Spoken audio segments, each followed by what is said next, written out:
Ili uweze kupata habari zetu za kila siku, bonyeza maneno mekundu yaliyoandikwa subscribe, kisha bonyeza alama ya kengele na utakuwa umejihakikishia kuwa mwanafamilia wetu na hautopitwa na habari zetu za ukweli na uhakika zinazotrend katika mataifa mbalimbali na hata ndani ya Tanzania.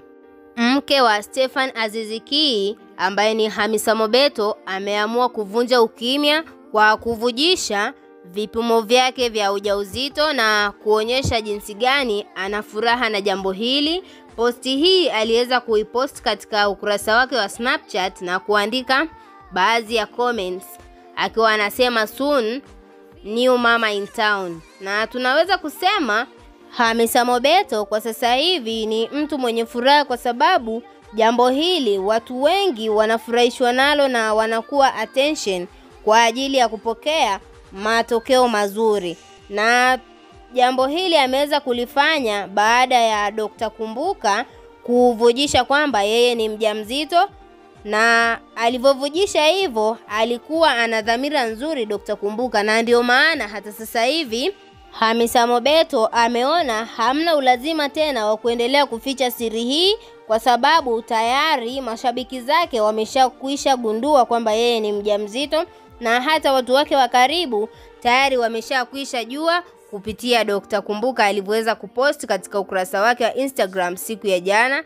Sasa leo ameamua kuwavunjia ukimya kwa kupost katika ukurasa wake wa Snapchat na kuandika hivyo kwamba yeye ni new mama in town soon.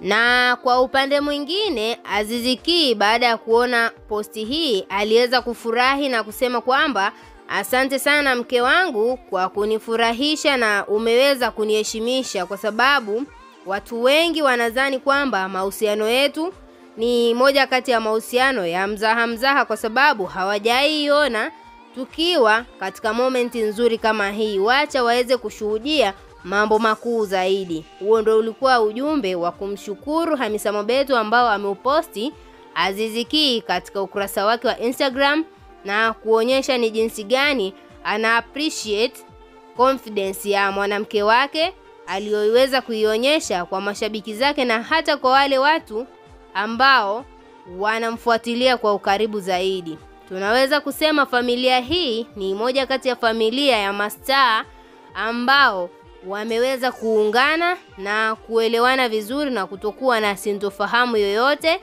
Wewe kama shabiki wetu tuachie maoni yako kuhusiana na jambo hili la Aziz Ki pamoja na Hamisa Mobeto. Weka komenti yako ndani ya comment section na usisahau kusubscribe, kulike na kuturn on notification.